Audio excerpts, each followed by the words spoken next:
The wind blew from the west. The waves touched the hull of the boat more gently than ever. Nathan Rivera, breathing short and deep, checked his diving mask. "I have to find it," he whispered. "This is the last time." He had replayed it in his mind countless times. That strange call from Mark 5 years ago on a stormy night. There's something down there that shouldn't be. But it is. If I don't come back, don't follow me. But Nathan had come. From the moment he entered the Bermuda Triangle coordinates, every navigation system had failed. The needles spun, wild and useless. A metaphysical silence hung over the water, as if the world itself was holding its breath. With a single motion, he threw himself into the dark water. The descent began. In the depths, light was only a memory. Nathan passed the 300-meter mark, a place where oxygen usually failed. Yet, he felt no suffocation.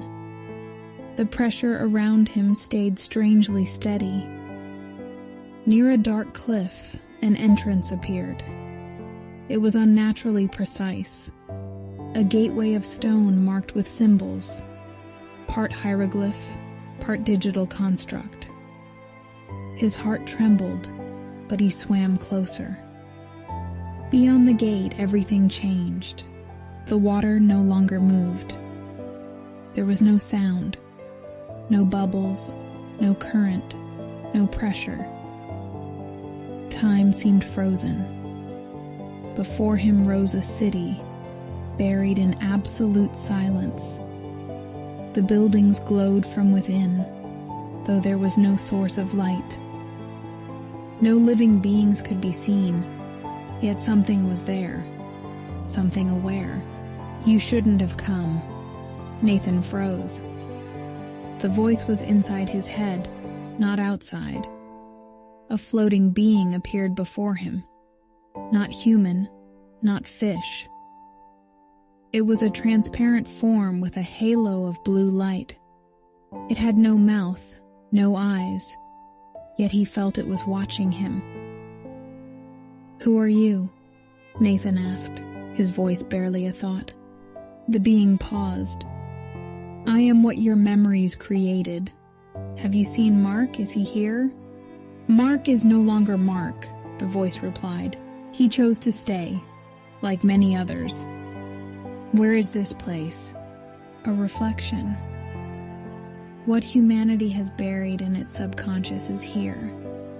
Fears, secrets, and the lost things that were never forgotten."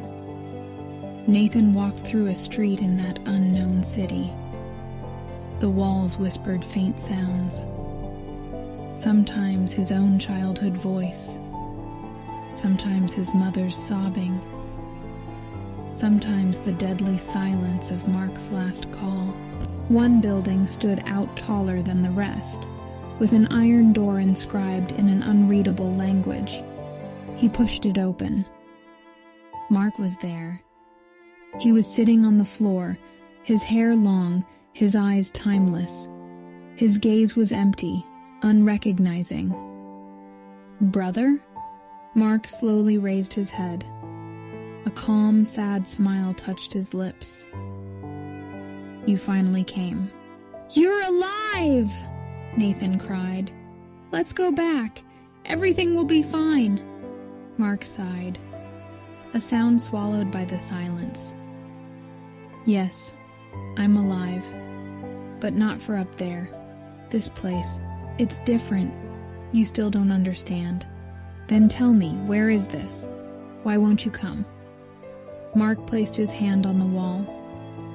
Suddenly, images from their past formed in the air.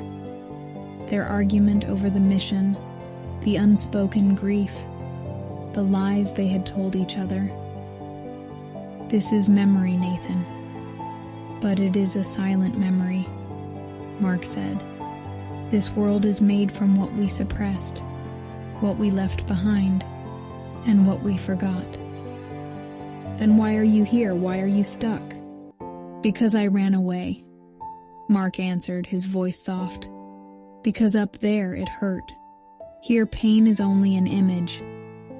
Nathan was torn. He had to choose. More beings appeared around them, shadows that were once human. They lived in memory, in fear. One spoke, its voice a rustle of leaves. If you return, you will carry the truth, but no one will believe you. Another drifted closer. If you stay, you will rebuild yourself, but you will forget your name. Mark came closer. His eyes now looked more human, filled with a deep sorrow. You still have a choice. I don't. He looked directly at Nathan. Go back, live for me. Tears welled in Nathan's eyes. He reached out and took Mark's hand, but it was as if he held only water. When he opened his eyes, he was on a shore. His boat was gone. His watch was broken. His body was battered, but he was alive. Everything replayed in his mind. Mark, the underwater city, the voice in his head, the truth of that other world. He had returned, but he was no longer the same Nathan. From that day on, he never spoke of Mark again. He only wrote in silence, calling his work the silence of the sea. And in his heart, one sentence echoed forever. There's something down there that shouldn't be, but it is.